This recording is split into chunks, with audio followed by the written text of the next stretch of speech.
Ready to go. Welcome to United Europe's panel discussion.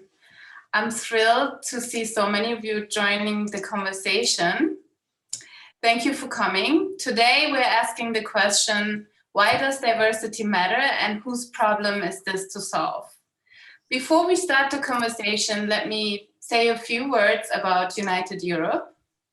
United Europe was founded by former Austrian Chancellor Wolfgang Schüssel and entrepreneur Jürgen Grossmann. It is currently headed by former EU Commissioner Günther Oettinger, together with 12 fellow board members from 6 member states. United Europe's membership includes prominent firms such as Ernst & Young, PwC, E.ON, RWE, and many more.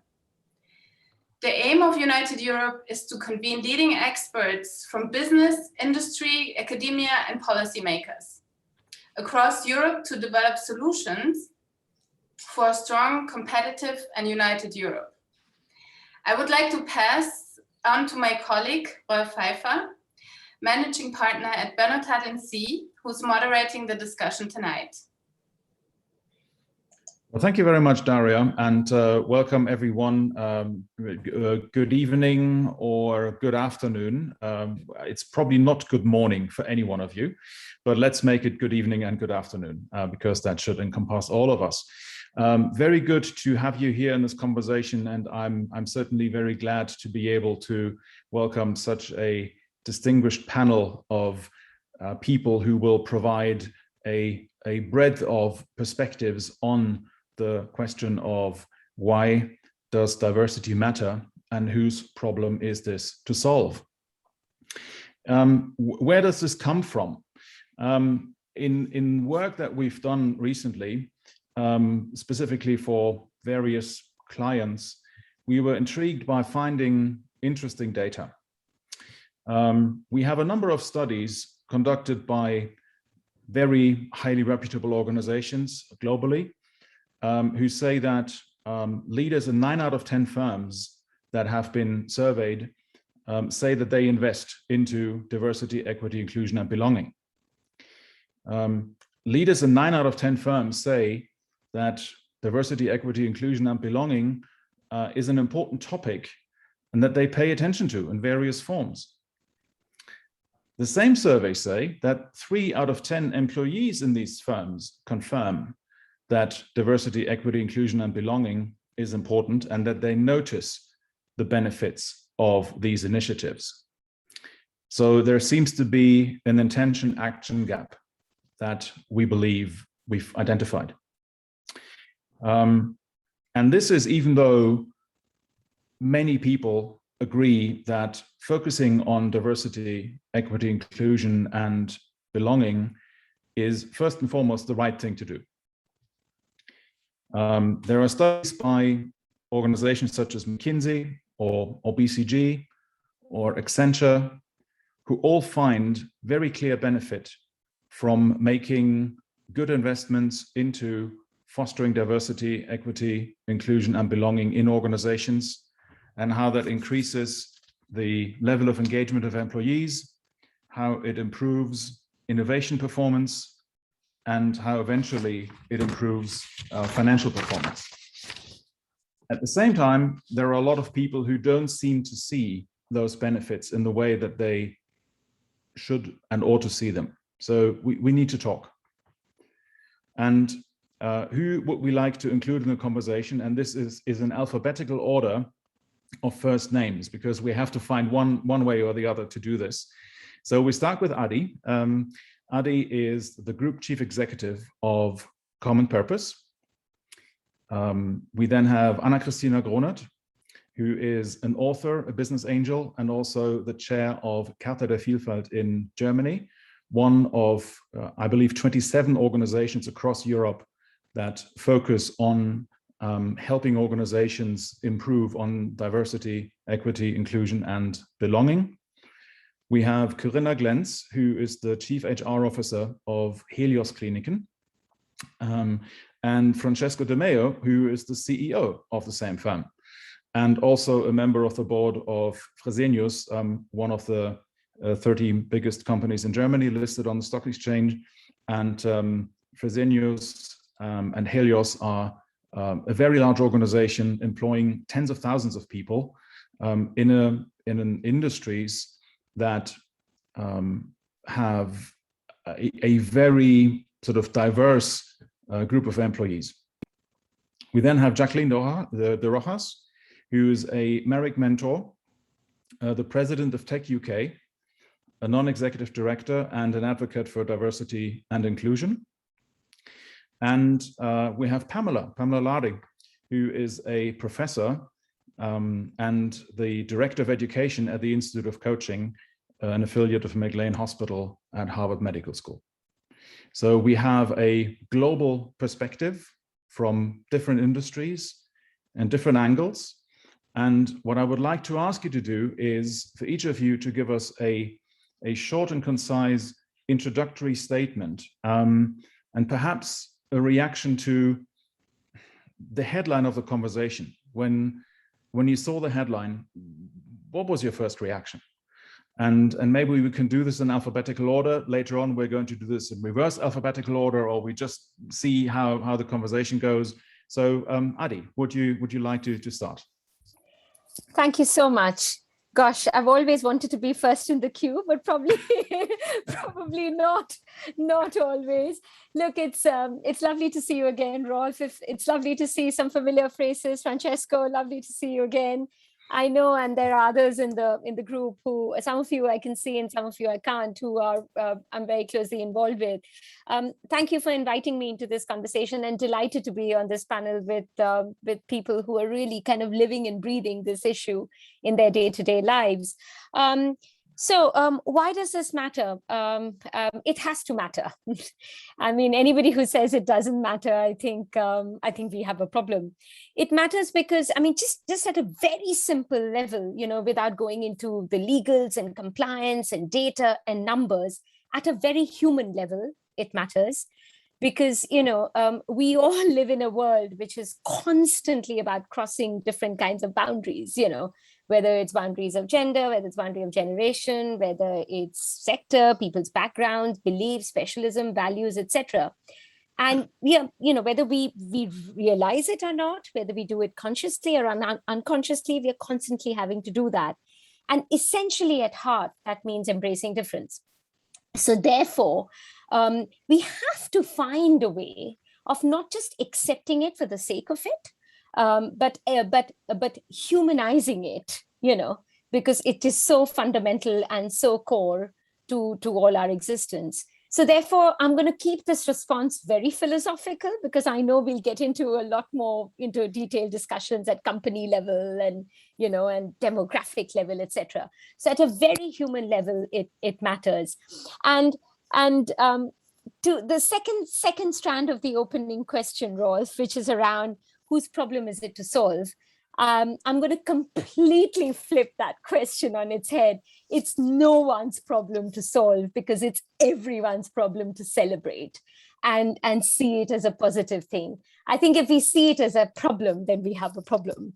Diversity is essentially, to me, at core my entire life, and it has been and continues to be about literally seeking difference, finding it, embracing it, and then making it a positive aspect of one's life and leadership, if I could say that. Not easy at all, incredibly hard, incredibly challenging, but I think that's what gets a lot of us out of bed every morning. So yeah, I'll stop at that. Thank you, Adi. Anna. Yeah, thank you so much, Adi, to just underlying the human aspect from diversity, because it's so important. Just for my personal history in diversity, I can say I got involved when I was managing partner at EY right after the financial crisis. And that was the moment when organizations realized that they had to be an attractive employer. They had to find different ways for solution for the problems of the clients that have, changed immediately with the financial crisis, because it was like an expert organization and, you know, doing all the solutions from the past, just bringing them a little faster and cheaper in the future was not a solution for surviving organization like a professional services firm or all the banks. So I was restructuring partner for banks there.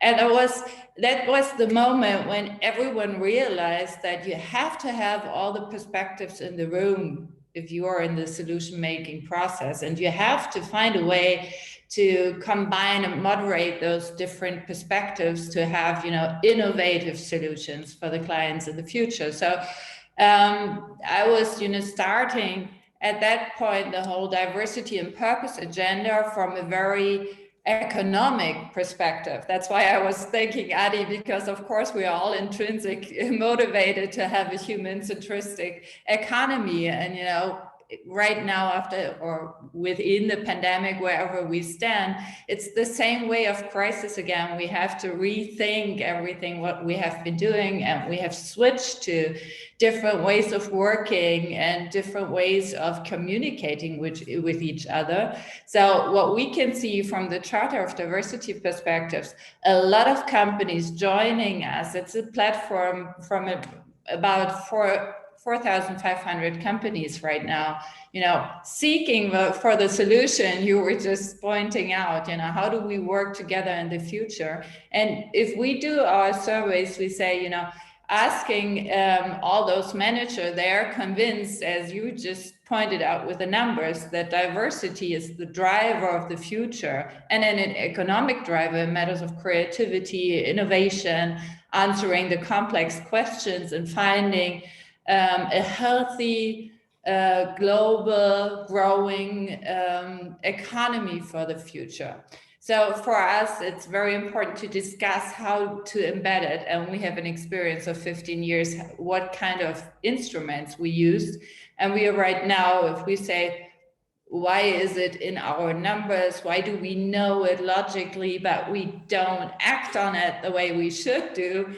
It's the whole mindset issue. That's why we are here together in this panel and discuss from a coaching perspective to the economic perspective, what can we do to embed diversity as driver in the economy in the future. So that's my brief statement from an economic perspective. So probably we have a lot of perspectives here.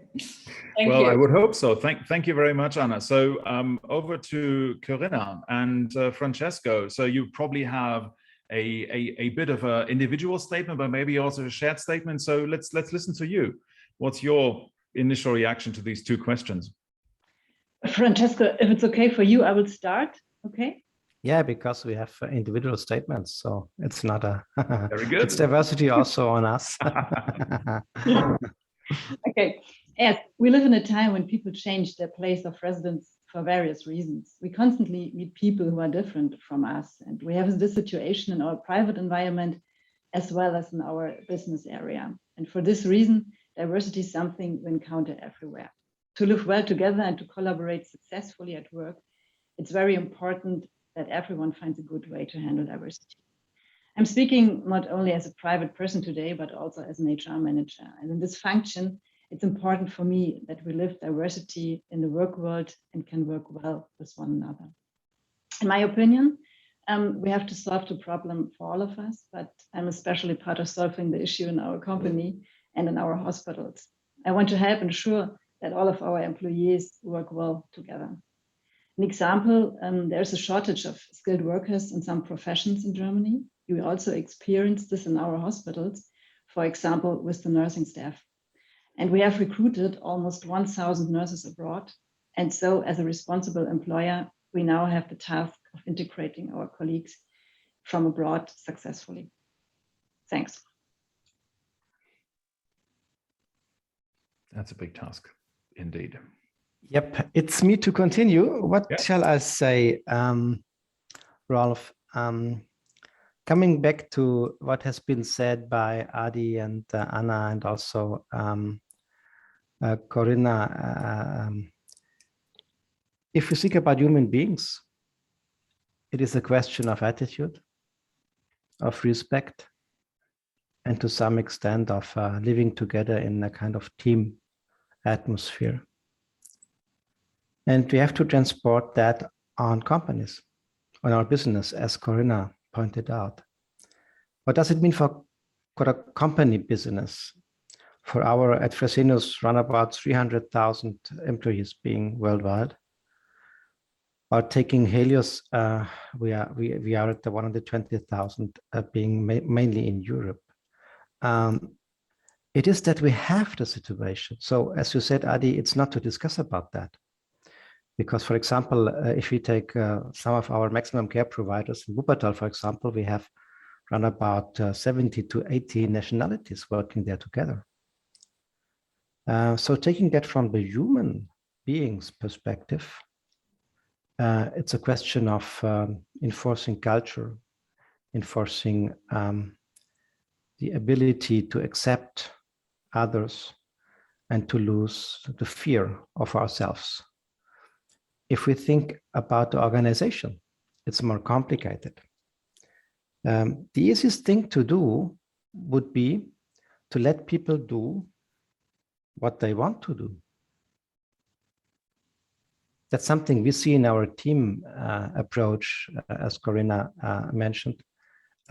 If we don't make a lot of things around there being a team, usually it works very well, but only usually. Because there are some people, not being that human beings we think about, with the attitude, the respect, and that kind of team spirit. So for them, and that's, I think, what you mentioned, Rolf, there is a difference between what the big CEOs think about their companies and the employees think about their companies. Being CEO, we think, okay, that should work because there are a lot of human beings there and they do what they want to do and they will do it. No, to some extent they don't do it. So we have to find a good balance, making people who want to do the right things, doing them without making hurdles to do that, without making a lot of problems to do that. And they will do. But we also have a lot of people, they fear about that. They don't know about that. And even they think it not that way, not the same way in their daily work.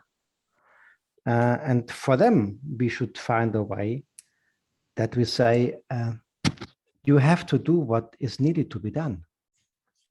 Because that's the only way to work also together as human beings and to make us as a company successful. So I think the answer is, it's all of us. We have to work on that. And we should find a good timing and a very, very ideal balance to bring out what is there.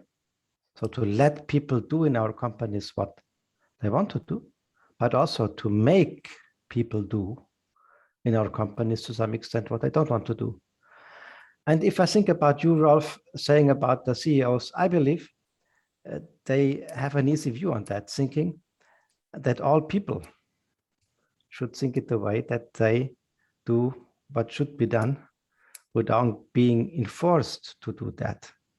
But frankly said, I think without making a culture to point out what I said, the two sides of tackling our diversity issues, and there are issues, at least in what we see in all the companies being around also the European level, to make it more actively, but to do not hindering people going forward with their thinking about that. So it's a big chance, I would say, to my CEO colleagues, but it's the most problematic thing to find a good timing and to make the right things for the right people.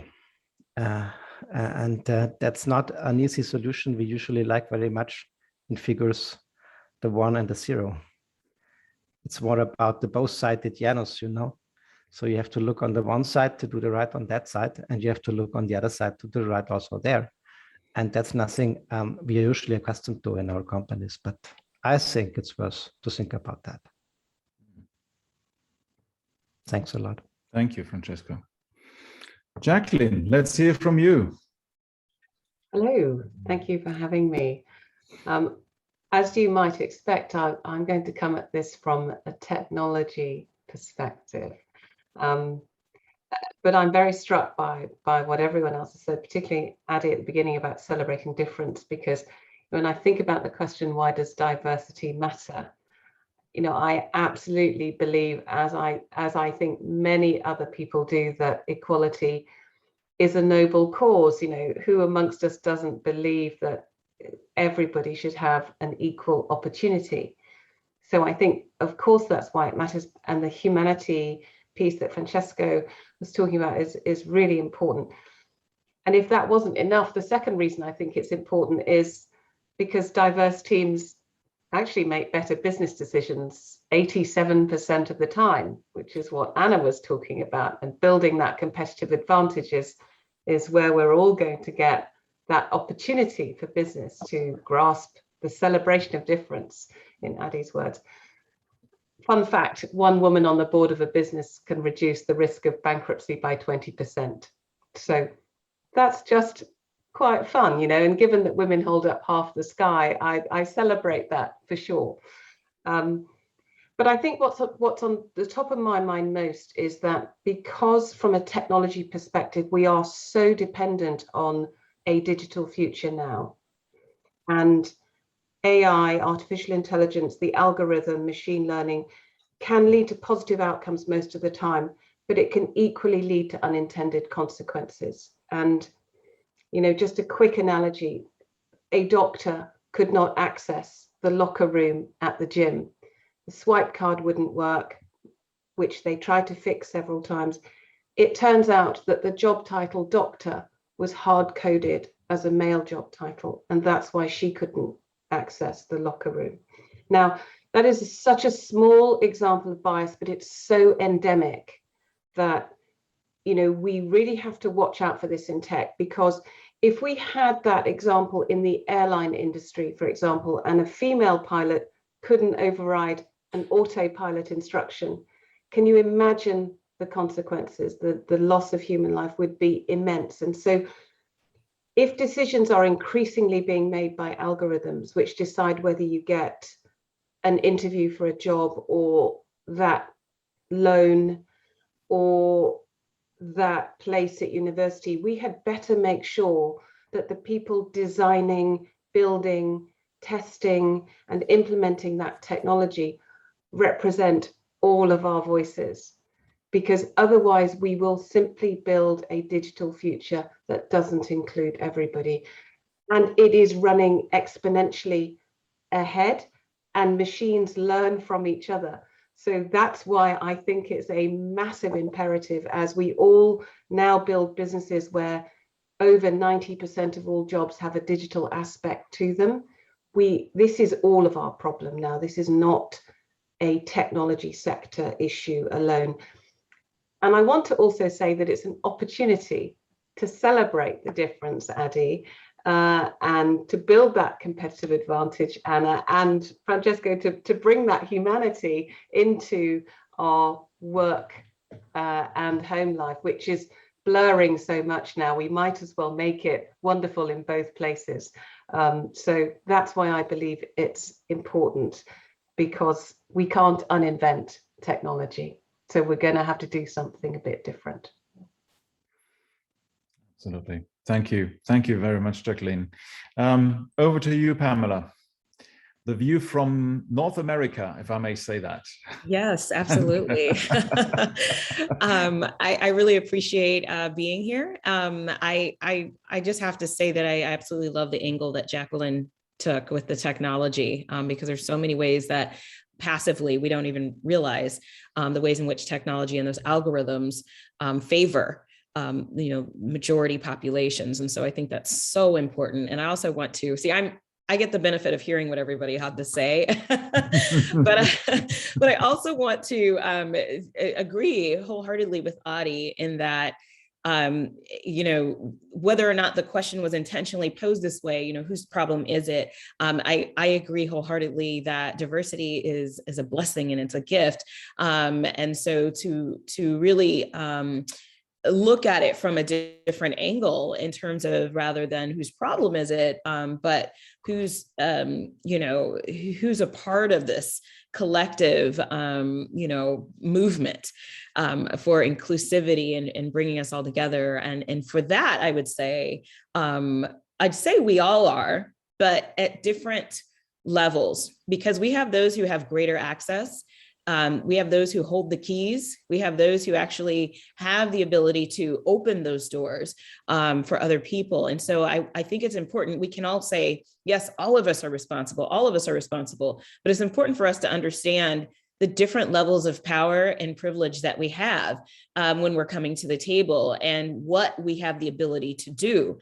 And so as far as who should be at the table or whose job is it, I really believe that we want to be careful not to make a blanket assumption that everybody has the same level of power and ability and access to create the kind of change that's needed. So it's really important for us to really self-examine and look at the pockets of access we have. I have pockets of access that other African-American women don't have. I have pockets of access that, you know, that other, you know, people in different socioeconomic levels don't have. So at the same time, I also have barriers and limitations. Right now in the state of Georgia, we have the highest death rate for Black women in during maternal, you know, pre-post maternity, the highest in the United States. And this includes highly educated, well-paid, well-connected Black women. One of the recent deaths was she worked for the CDC, lived in an affluent neighborhood in Atlanta. It begs the question, what's happening in the hospitals in terms of diversity, in terms of connection? For me, connection is huge. Are the medical professionals successfully connecting with patients? And what is happening that is causing Black women to be number one in death when we cancel out socioeconomic background, access to good healthcare and all of that? What's happening? So why diversity is important is because human connection is across the board, and whether we have biases that we may not even know about. So this is, you know, without pointing fingers and saying, look at what people are doing to Black women. If we just pull back and say, well, there are implicit biases out there that people may not be aware of. And when we have diversity and we have a great, you know, collective of perspectives and points of views, we are able to better connect with our clients, with our patients, you know, with the broader community. I came into this diversity conversation about 20 years ago, with higher education and looking at the disparities. Proposition 209 was a proposition in California that looked to end affirmative action, which basically means that colleges and universities can no longer be intentional about making sure they had certain cultures and groups and races that were included in the enrollment. And while it's a very highly controversial issue, the college students at the time were very worried because the school I went to had less than 1% Black population. And we were worried that if you get rid of Proposition 209 and all the intention is gone from making sure that we have a diverse campus, which we didn't, what was going to happen? And we noticed immediately the numbers of Black students who registered for college went down instantly that next semester dramatically as soon as that proposition passed. So I got to look at diversity at the onset of my career from the standpoint of starting with education. That's the beginning of the pipeline. So if at the very beginning of the pipeline, diversity is being stifled, and that's not an intentional endeavor, what happens through all of these industries and all of these careers if at the very beginning of the pipeline, diversity is not something that is intentional? So I'll stop there. There's my answer.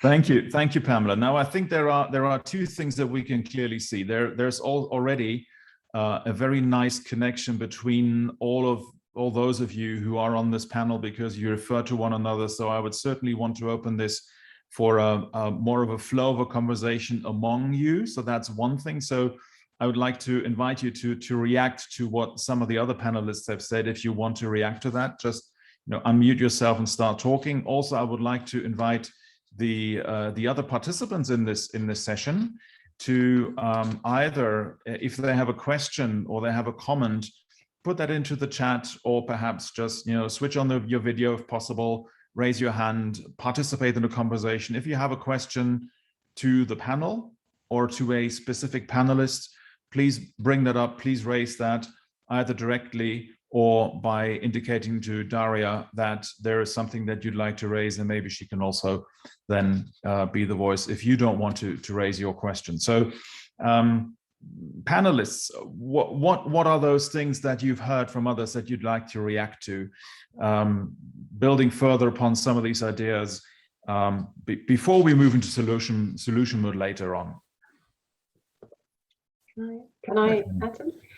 Yeah, so I was just going to think about the piece around whose problem is it to solve. And one of the things that I'm very conscious of is that diversity and inclusion feels like such a great big thing over there, and not necessarily, on my lap or on everywhere, every person's lap. And so I believe the greatest threat to diversity and inclusion is the belief that somebody else will fix it. And so, I really, really take to heart the opportunity to celebrate difference is on all of us. And I love the quote from the Dalai Lama, who said, if you think you're too small to make a difference, try sleeping with a mosquito in the room. And so, every tiny thing we can do to just be more tolerant, to just stretch that level of education that Pamela was talking about, which, someone who joins the team who doesn't eat the same time as you, work the same time as you, wear the same stuff as you, or, I think when we stretch our own tolerance, that's when we are creating a culture that is inclusive and learning, and it's not always comfortable. I think we shouldn't airbrush this and say, yeah, let's all learn and educate and we'll all be singing Kumbaya by the water. Other people are generally irritating as well. So, we are all human, and there is lots of humanity. And I strongly believe that we're allowed to have those reactions and judgments. And maybe our job is to create some safe spaces for us to get it wrong. This is a minefield for many people who are worried about being cancelled because they've said it wrong or used the wrong acronym, and I think our job might be to just understand they come from a place of really positive intention and figure out how we can create that educating moment without being angry and without cancelling them as a human. Right, absolutely. Thank you. So I've got raised hand from Francesco and Adi. Yeah. And sorry. Adi, I think it seems you want to react directly to what Jacqueline just said. So if that's okay, Francesco, because I know you did raise your hand. No problem. Please go forward. I'm very conscious of protocols when we are having conversations. No problem. All fine. Yeah, I think I'll implode if I didn't come in on Jacqueline's point. So forgive me. I think you are so right, Jacqueline, because I think, there's the intent and then there's the intent. Yeah. I think intellectually, there's commitment, but sometimes, it's very hard, particularly I'm kind of, I'm holding some of us to account as leaders, we've got to model behaviors for others to feel like it's okay for them to also get it wrong, because and I think that's where the whole courage piece comes in, Jacqueline, and you were sort of hinting at that. And I think the courage to sometimes even make mistakes gives others the legitimacy to try and do things, even though it may not be a perfect outcome. And I think we will never, ever get this right, whether it's within organizations or in society or in communities or indeed at a personal level, if we don't push the boundaries a little bit for ourselves. Because, at the end of the day, this is about human to human, right? Fundamentally, it's about that. And that means there will be mistakes. My frame of reference cannot match your frame of reference. No two human beings, we could come from the same school, the same family, we may have been everywhere the same, but there is something in my belief system or my background which could be fundamentally different to yours. And the only way to figure that out is by pushing the boundaries. So I would say the courage to have some of the conversations that hold you back. What's worked for me is every time I feel uncomfortable, I want to therefore do it, because I know there's something going on in my head that can make me learn. And this whole thing about asking the question for the sake of genuine listening. I mean, sometimes I feel like I've embarrassed myself in so many conversations by asking a very simple question, but that's been the big learning moment. So it's got to be from a position of wanting to celebrate. It's got to be from a position of understanding difference. It's got to be backed up by courage. And it's got to be backed up by the legitimacy that one gives oneself to make the mistake, not be embarrassed by it, and learn. That's the only way I think we can push the boundaries of this debate, because otherwise we're going to change nothing, particularly as leaders when we are being looked at as role models. Yeah. Thank you, Francesco. And then we have two questions from the audience, but let's go for Francesco and then the other questions from the audience. Thanks a lot. I wanted to take the aspects brought in discussion by, I think at the moment, mainly then Jacqueline and Anna and Pamela and Adi, and I want to jump then to Corinna's statement. Let's start with something we heard, intention. I think the intention is not the problem. In today's world, the intention, okay, there may be some crazy people, bad intention, but the main intention also on company level is a good intention for diversity. As Anna also pointed out, because there are a lot of reasons to do that. And you're right, Pamela, about education, because education is the core. If we had only well-educated human beings in our 300,000 employees, we would have no problem with diversity.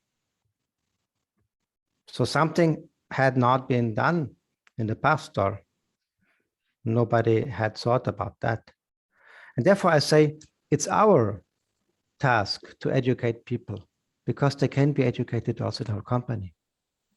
However, me being a CEO now, 21 years in a position with a lot of people to be moved, it is not to educate them by saying they have to change their attitude. It does not work. You have to find a way to create a culture that they feel more to be within the team if they behave according to the culture than behaving outside. That's human beings in companies. And one approach is the usual approach, Anna said also, with some money and attractiveness. So that's very good, understandable for company people, but it's a first approach to make it fundamentally. I come back to the courage Adi pointed out. I mean courage in an example of encouraging people. The more you encourage the people being with that human being approach in your company to do what they are really thinking and living, the more you will get a culture that also others will jump on that. But it's nothing that can be said by a CEO to change from now to next day. It's something you have to develop. And therefore I come to your celebration. Adi, I thought you mentioned it first.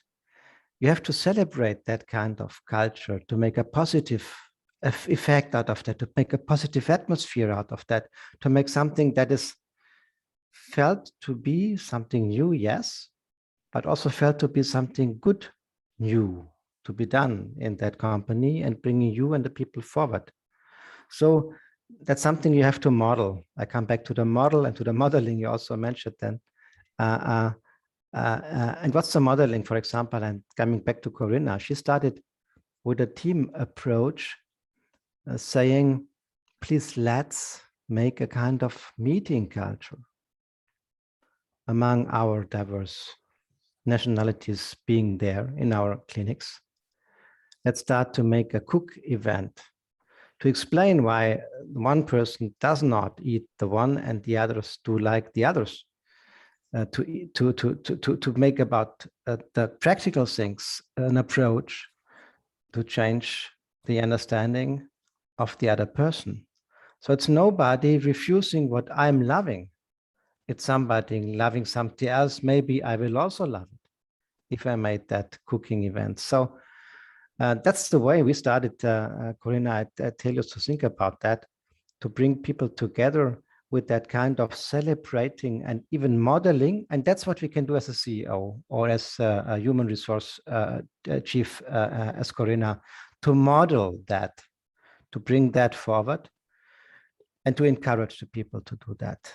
It's nothing that will change the world from now to next day, but it's very encouraging for us because we believe if you give them that room, and that's what we see also in the first started projects, they will make the culture change. You need, as a CEO, that you cannot do only by saying, I'm the CEO and please change. Mm-hmm. Yeah. Thank you, Francesca. We have two questions from the audience, and I hope that you understand that for the sake of time, I'm just going to read out these questions, and then, dear panelists, please, whoever feels they would like to answer, pick up the question and provide your view on it. One of these questions is diversity by Hilka. Diversity is given an important role in the context of sustainability discussions and specifications. So the connection between diversity and sustainability. Is this a sham discussion, or is it seriously pursued by companies?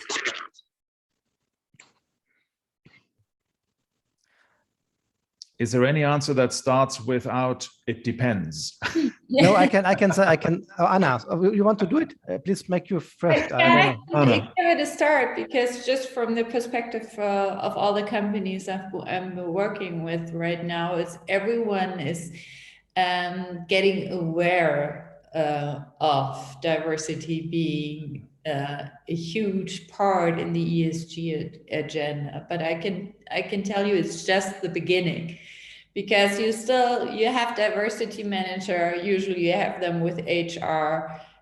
We are just giving a lot of discussion and panel discussions for them, meeting their own people, being responsible for the ESG agenda. So if we're looking at the huge companies, it's a process, but it's not there where it should be. So we hope, it starts right now. It's a lot easier if we see it, the ESG agenda, we see a lot more work on the ecological, planet-driven part than on the S and the G, where diversity takes a bigger role. So it's just the status it is, it's starting, and I'm just talking for the German companies I work with, and we are facilitating the discussion right now. Yeah. And anyone else would like to add a view to this question? From my side, Anna, I think you're not as optimistic as I am on that. I'm optimistic, but I'm not. I'm more optimistic. Why that? We even get now cheaper money for ESG driven approaches in business. If you look on the financial market, you will see that. So there is a big view on that topic. And it is really on the agenda of all, at least when I think about the listed companies, of all the DAX listed companies in Germany. It's a main aspect. And frankly said, also because now it's becoming a part of the bonus payments, even for the management, including me, of the DAX companies. However, so they are more optimistic because it is seen to be a very important topic. However, my fear is that it may get to a kind of administrating a kind of, let's say, ESG washing topic.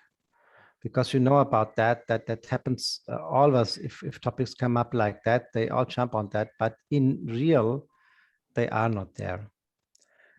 So that's the most important thing, because it needs some time. It's more than some kind of, let's say, reports sent out and shown up.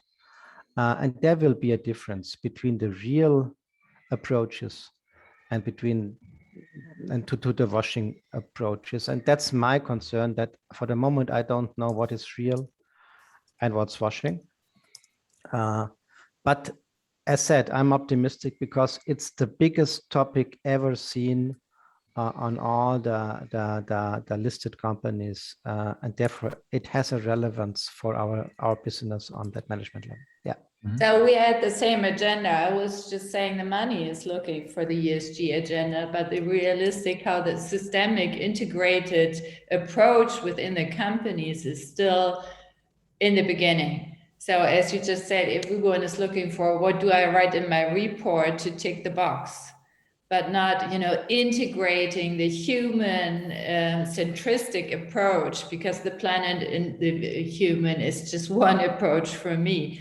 But they are just looking at the CO2 prices, so to tick the box and have some voluntary programs for employees. And there is a huge agenda in front of us we all can work on, or we all have to work on. We have to speed this process up. I think that's so important. The problem is, sorry for going in, Rolf, on that only.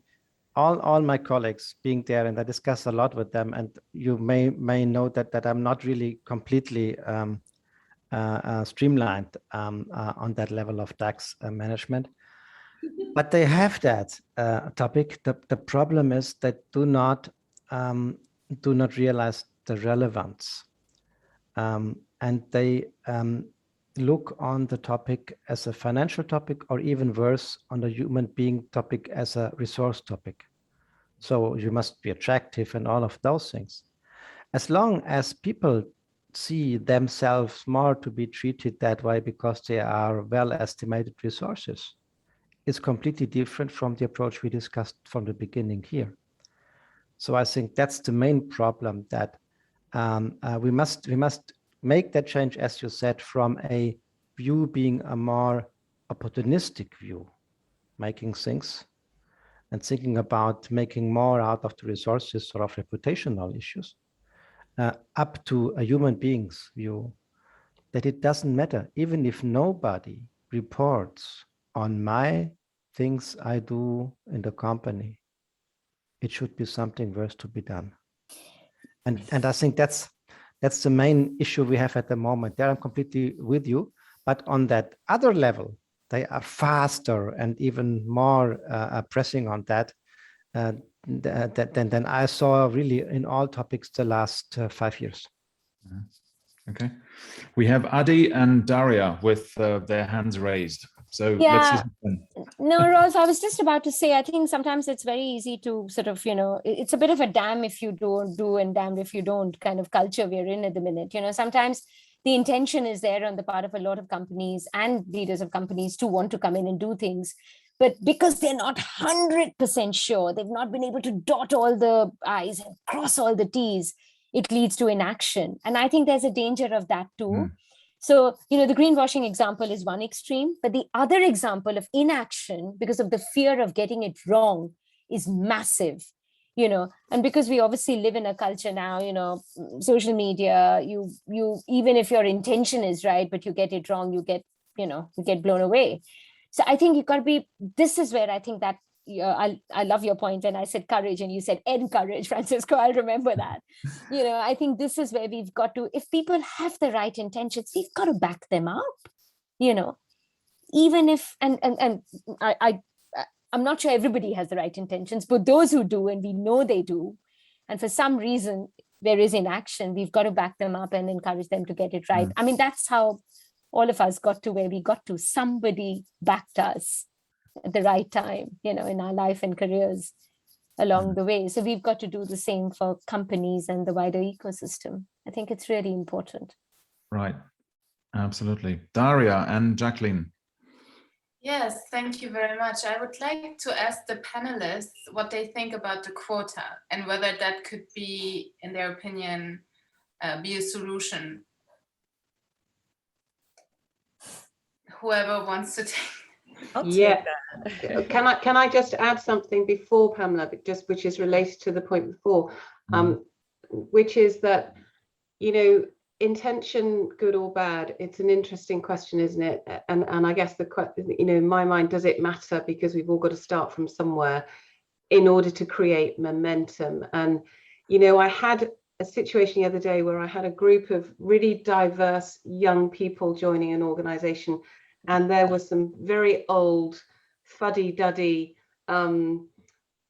wise people in the organization, the higher ups, who were not as welcoming because the young ones had some benefits that they didn't have, and they were sort of railing against the fact that they were coming in and being helped and enabled, and they were calling it tokenism. And so this group of young people came to see me, and I said, well, if you shifted your perspective and you chose a different word, and let's say instead of tokenism, we called you role models, would that dramatically shift what everyone else sees, and also what you feel and how confidently you walk the floor with your head held high?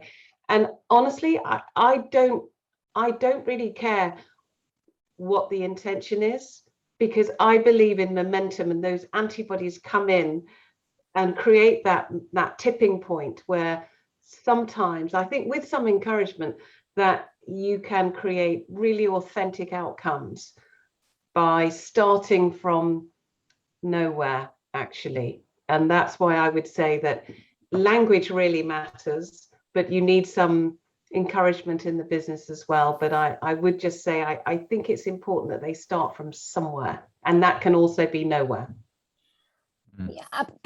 Jacqueline, what you said about language, God, how many times in my sort of career have I been put off by someone said, oh, you should understand, you're an Asian woman. I'm like, no, I don't understand.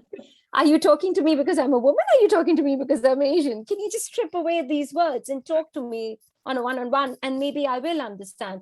And sometimes maybe the intention is right, but the way it's been framed puts you off because you feel like you're being boxed. And I don't want my advice to be taken if I'm being boxed. I think you've hit the nail on the head about language. Very important. And we all have to be responsible, not constrained, but responsible about how we use language. And so I think to Daria's question, which is quotas. Yeah, there are places where it's really worked and some where it hasn't, but diversity, certainly in leadership, in tech, in women at the top, in ethnic minorities at the top, in people of difference at the top, it's glacially slow. So we have to do something. And I'm certainly in favor of enforcing diversity on shortlists. I think I still believe in getting people to the start line of their own 100-meter race, and then they have to run their own race. So I think I'm in favor of enforcing diverse shortlists and then choosing the best person. So that would be my thought on that, Daria. Sorry to hijack. And any other view on Daria's question before we move to Carl's question? I do have a view on that. Please go ahead, Pamela. Yes. Well, so I would view quotas as what we do when we're in a triage situation, when we are at the ground level of integrating diversity into a company. If that doesn't already exist, if the diversity doesn't exist already, then yes, we probably do need to look at quotas and, to make sure that we can get there. But that cannot exist alone, as we know, because there is a big gap between creating a quota and having an environment of belonging. And so the goal should never be to stop at quotas. That's, again, triage level type of strategy. I see it the same way when we talk about, the gap between tolerance and belonging. The goal should never be tolerance. And so, but if there is an issue with tolerance within a company, if then okay, then, it's sort of what Jacqueline said. Let's get everybody at their starting line, where they're starting, and let's move from there. So if there are companies that need diversity, we can look at varying, types of quotas.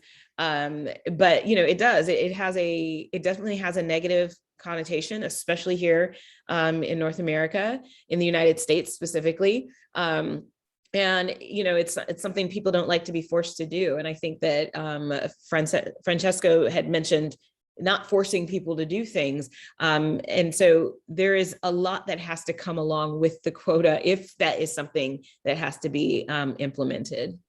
Mm-hmm. To come only in some words about that, you're completely right also, Pamela, on that. I think for me, quota is a medication, because I'm coming from a hospital and a healthcare system.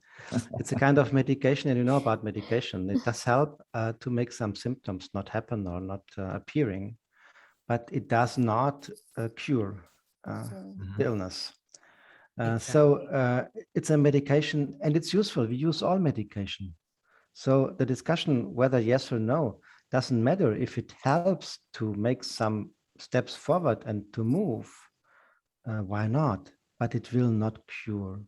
So for me, quota is medication, the only one I know, but it does not cure the illness. I'd like to just chip in one view, and that is, in order for change to really work, we all know that there is a need for critical mass. Yeah. Once there is critical mass, change is a lot easier. Now, if a quota is one way to help achieve critical mass, it's probably a good thing. It shouldn't be self-serving. I think Adi put a comment into the chat. It shouldn't be self-serving. It shouldn't become self-fulfilling. But if it is one medication we can take to achieve critical mass, it's probably a good thing. I'd like to go to Can I jump in, Rolf, on that? Yeah, somebody said to me about the NHS, when NHS at a time was very target driven about number of people being treated, etc. I'm using this as an example because Francesco's on this call. Somebody said, the NHS is hitting the target but missing the point, and I think this is where we have to be careful with quotas, that the story does not become about the numbers, it's the story behind the numbers. And if we stop at the numbers, we'll change nothing. I mean, at least certainly nothing about the ecosystem around us, which is why we are having this conversation. Right. There was one question from the audience. Frances Cole had her hand raised. Yes. I did. Thank you. I was actually agreeing with Francesco. I was going to say that affirmative action quota type things are a band-aid, but for there to be anything lasting, you need to address the underlying causes. And unless you do, quotas are just going to lead to reactions and pushback by other people. And what's worse, it can harm the credibility of people in those groups that are the subject of quotas. So people will assume they got where they are simply because of the quota, not because of their ability. So you've got to be very careful with those things. I also think that not just do you need to address the underlying causes of the inequality or lack of diversity, whatever you're dealing with, but you also need to build in a sunset clause so that those who have got there and can act as role models for other people in their group, which is hideously important, a point comes where it's recognised that they got there on their abilities, not because of the quotas. It's basically agreeing what has already been said, I think. Thank you, Francis. I would like to move us a little bit towards the idea of what could be further ideas and maybe also solutions. We already heard a few of these, and there is one question that was asked a while ago in the chat by Carl Singer, who, and I think that's a great segue into this conversation around what could be ideas and solutions going forward. And he said, how do we leverage diversity? How can we gain insights and creativity of a diverse work populace? So how can we listen to people and involve everyone, not just a few people, not just so-called smart people, not just people who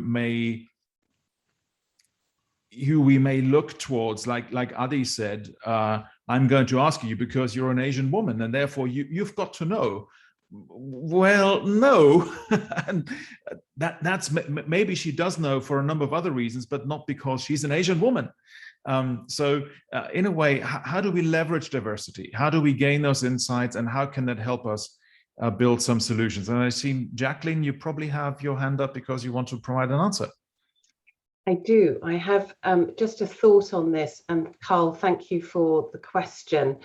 One of the ways in which we encourage inclusion in technology is to ask the question at meetings, which voice is missing? You know, where are the others? So it's very practical, it's very simple, but to make sure you've got everybody in the room that is required to face into an innovative, diverse, challenging debate/conversation is super important.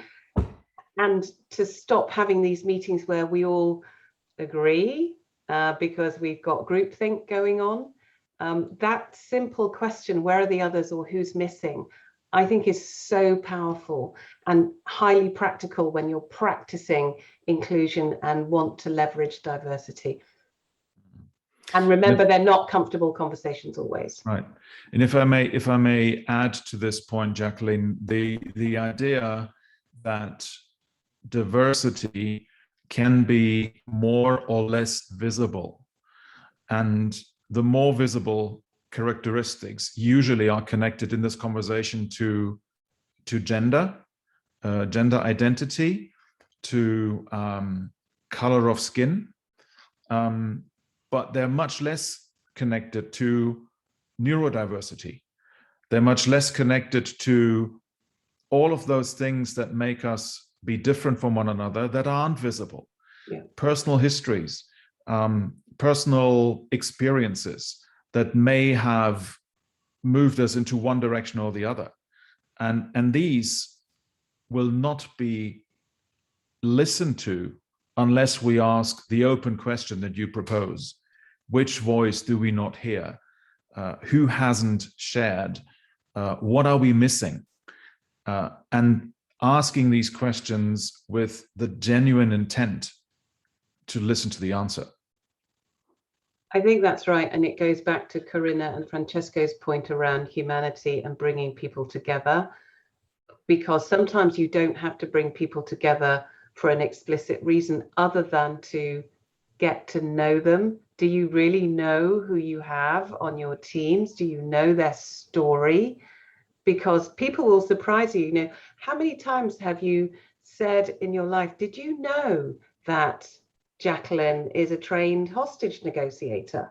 As an example, you know, how would you know? You have no idea unless you dive into deep, you know, stories and storytelling opportunities. And I think that's why, you know, bringing people together, Corinna, is just super important, because you find out things that are so amazing, and then that contributes to diversity and the opportunity of building different voices.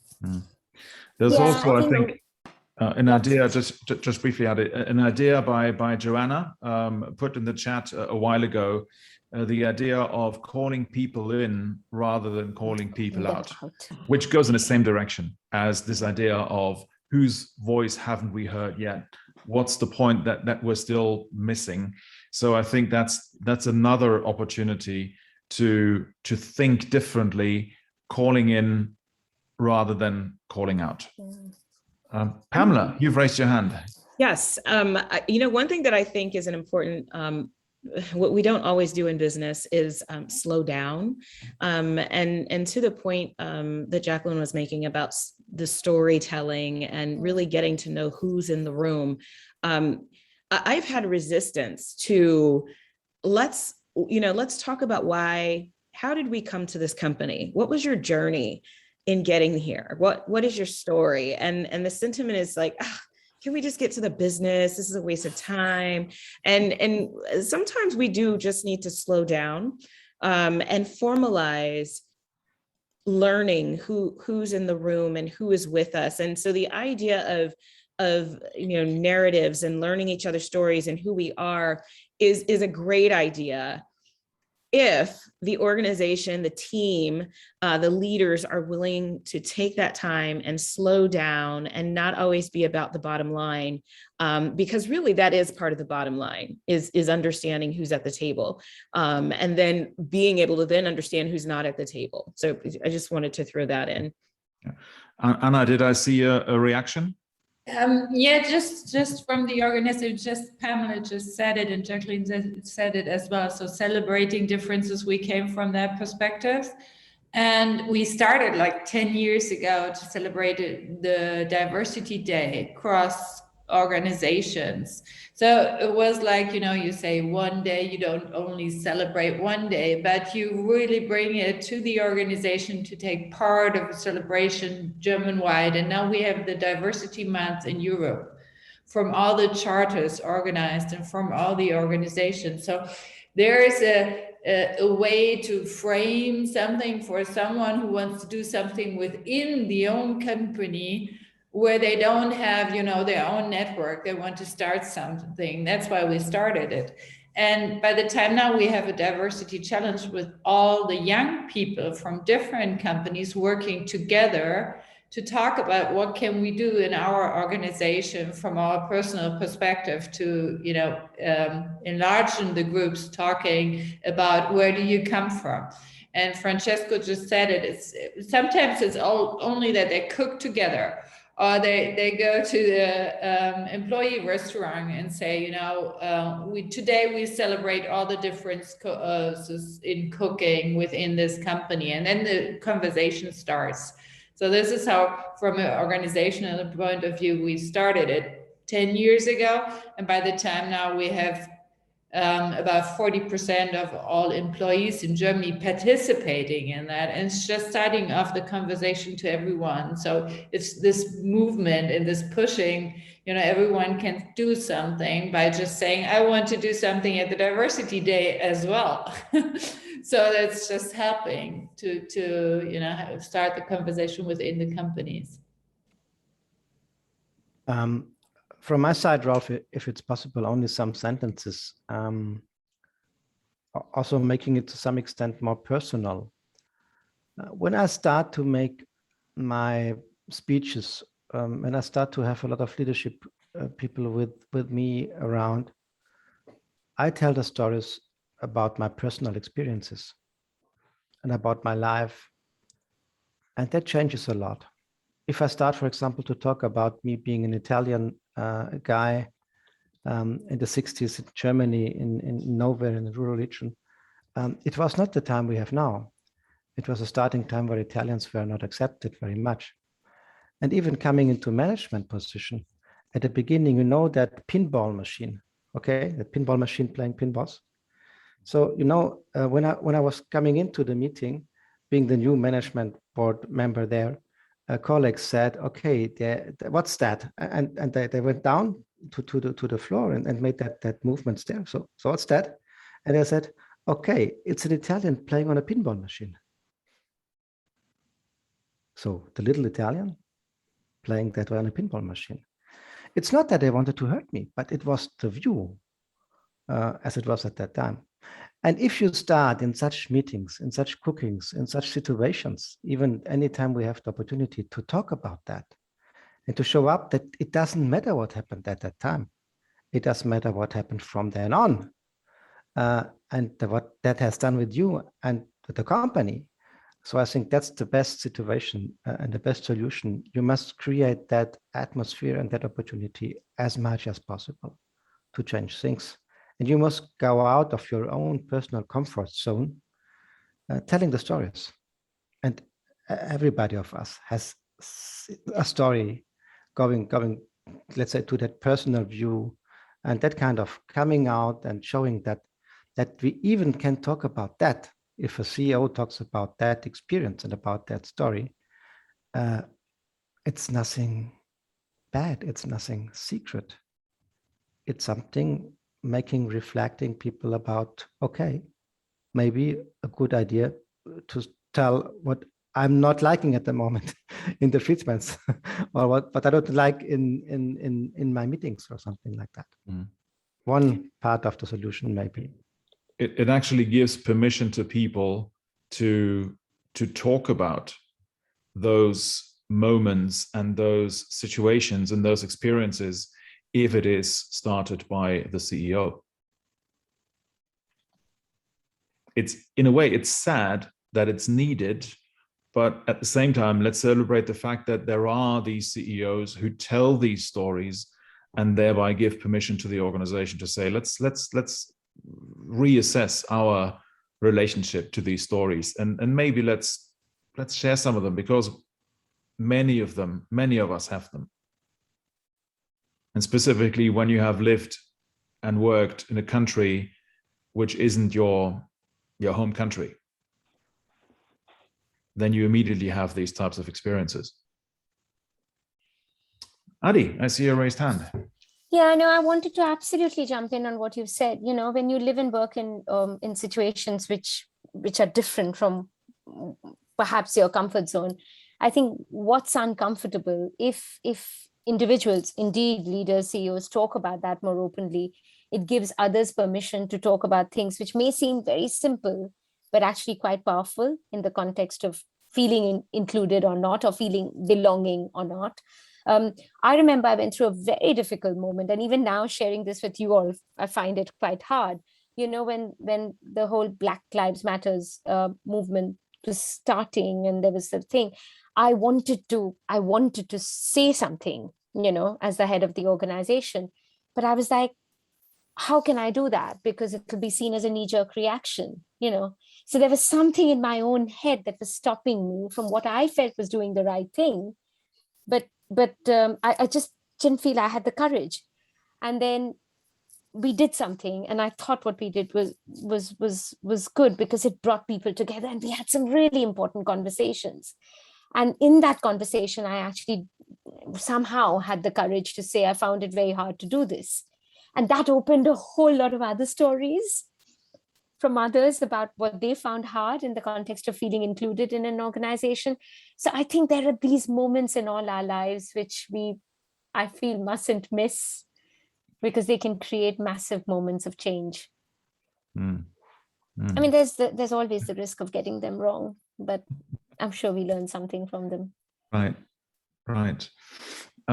We've got about 15 minutes left, and what I would like to do, and I will start with Pamela, because we said we worked our way through the panel from Adi to Pamela, so we have to do the other thing and start with Pamela and work our way to Adi. And the question I would like to ask is, now that we have explored the topic, we had a number of very interesting questions from other participants of this conversation. We looked at a number of things that can be done, ideas, solutions, and so forth. What makes you hopeful that we can make progress in this space? What is it that gives you that level of hope that we can further advance the agenda that we've spoken about, and reach more people and include more people, because we all know it's the right thing to do, And by the way, there also is a business case. But first and foremost, it's the right thing to do. Right. No, I really appreciate that question, because it's really easy to get caught up in the day-to-day, to look at some of the statistics that are out there about violence and exclusion in workplace, I guess challenges that happen. But I have a really good friend, Ron Chapman, and he's very philosophical. He's a sociologist.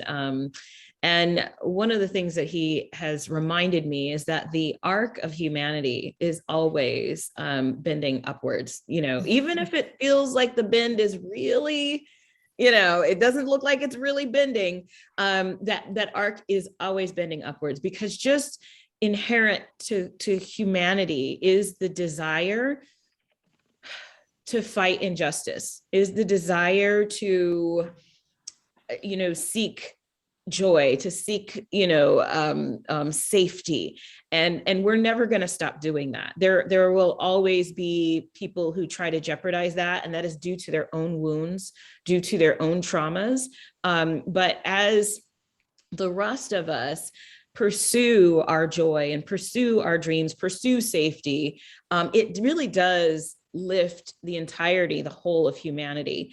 But it takes us to be willing to zoom out and look, from a balcony view of what really all of the things that are going on that are in the direction of healing, that all of this work that's being done to improve organizations, this panel, the Black Lives Matter movement, and all of the organizations that did, jump in and speak, even if it didn't feel, like, oh, we're just being reactionary. There was genuineness in that, and we can speak to a lot of different movements that have happened where people have given from the goodness of their hearts, just because they believe in some of those elements I just talked about, the joy, the safety, the fulfillment. And so if we can intentionally pay attention to that progress and be reminded that the arc of humanity is bending upward toward goodness, even if it seems to be slow. If we look at the things that have happened over the last century, the last decade, there are people who are always in the good fight, doing the right thing. And so we have to be willing to focus on that intentionally. Thank you. Thank you, Pamela. Jacqueline. I love that. That makes me feel very uplifted, Pamela. Thank you. And I think I'm also someone, I perhaps I would phrase it differently for me, which is I choose to look for the miracle, because there's always a miracle if you're prepared to look hard enough. Even when things are not where they need to be, or you're in a terrible situation, there is always something you can learn. And I remember I was turned down for a promotion once in my career, and I asked for feedback, and he told me, we simply don't put women on the leadership team. And honestly, wow. So then here I am thinking, I'm a survivor, so I've got to look for the miracle. What's the miracle here? And the miracle for me was, at least he told me. Because if I had been there another 5 years banging my head against that ceiling, honestly, I think I would have been crazy. So anyway, I left the organization, and I realized that I was looking for a job, but I was actually more looking for a culture that could embrace someone like me, half Chinese, girl from the wrong side of the tracks, someone who wanted to use her storytelling and vulnerability to further lift other people up. And I have to say that, in my career, I've probably created most leverage and influence by looking outwards, not inwards. And I see lots of people doing that now. I see diversity and inclusion being on the agenda. I see the best leaders are the ones who are, like Francesca, who are vulnerable and who are prepared to share their stories. And I see diversity, okay, it is on the agenda, it's part of the ESG agenda, but it is being recognized as something so much more powerful than before. It might be a soft skill, soft capability, but it is so much more powerful than anything else. And that, I think that's put me in a state, and others around me, of being constantly curious, but I'm definitely optimistic. And I think it's a very powerful time. It's a good time to be someone who embraces difference, and that's very exciting. So that's why I'm hopeful. Thank you. Thank you, Jacqueline. Francesco, what gives you hope? Let's me make a kind of bridge from Pamela to Jacqueline and ongoing to me. My starting point is also humanity. However, I believe it's a very, very difficult approach with humanity, because it may end the one or the other side. Therefore, coming back to you, Pamela, it's also a question of education. To be educated as a human being, we see that's a very important thing, and all human beings are able to see that and to accept that. So it's not to educate them for that, it's more to avoid that they're educated the other way. So going that, for example, don't talk about black and white, but talk about Ebony and Ivory. You know that song, Stevie Wonder, and it's a completely different thing. So you are there on the piano, you're playing piano there, and to make Ebony and Ivory, and it's a completely other atmosphere. It's a completely other thinking about the same issue, and that's, I think, what human beings can do, to bring it to that level, that it's something else than a battle, but more a going forward, as you also said, Pamela.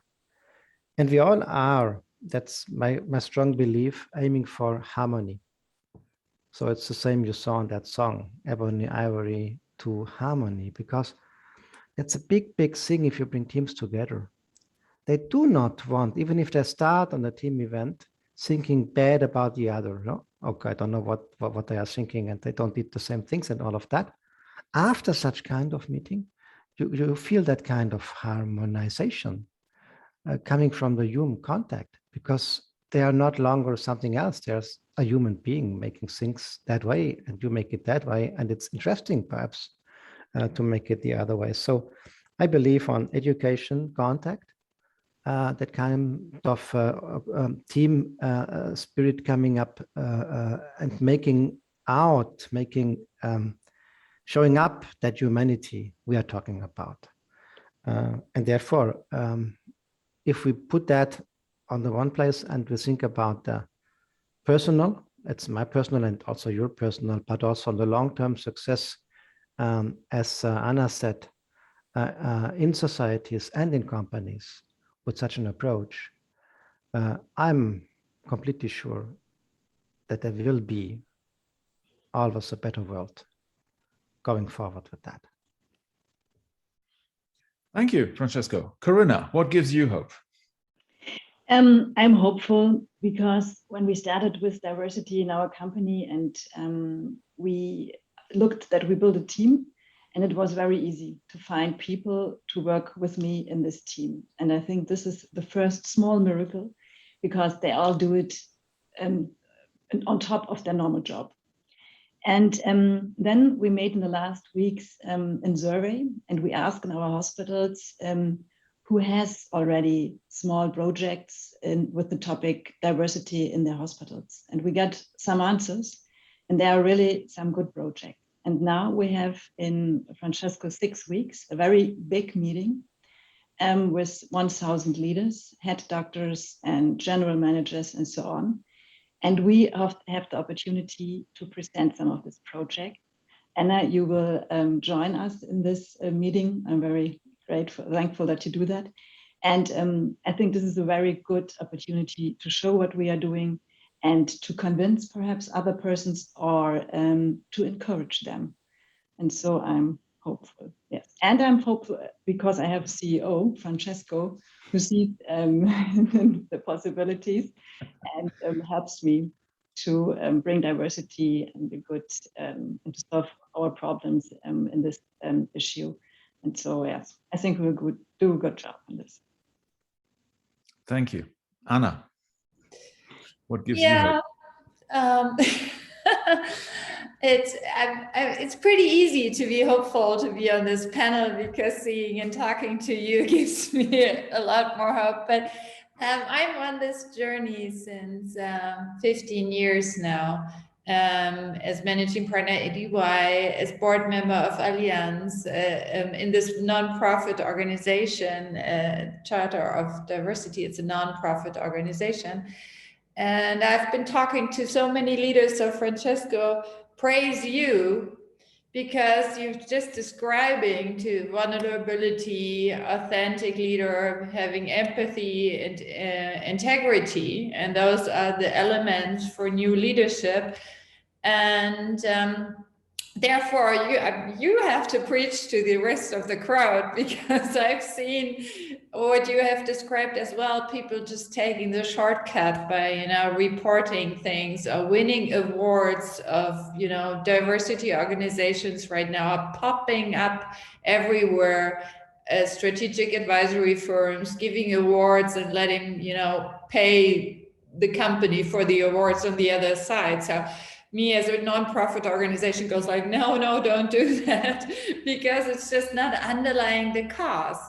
But at the same time, even though the pandemic was or is still a very, very tragic event for all of us, it's just puts, speed on modernization, what we need in matters of flexibility, agenda, inclusive leadership. That is so much more important, as Francesco said, to have a diversity in your strategic goals, because you can't look at the future and not seeing that those complex questions with this immense speed of the changing world is to be answered by monocultural small groups of people that trust each other because they know each other, because they have been studying together and things like that. So everyone who's looking at that, it's like saying, diversity is this concept of nature.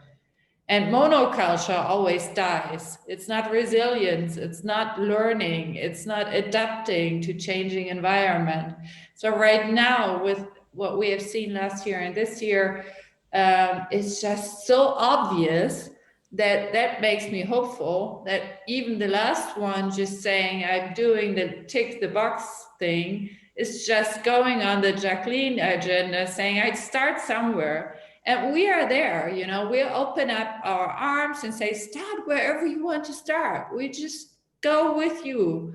And then there are others who started a lot earlier and they can teach you. So there are platforms, there are people, there are networks, as Corinna just said, there are people who really want to go on that bus and drive it and help others to, go on that road.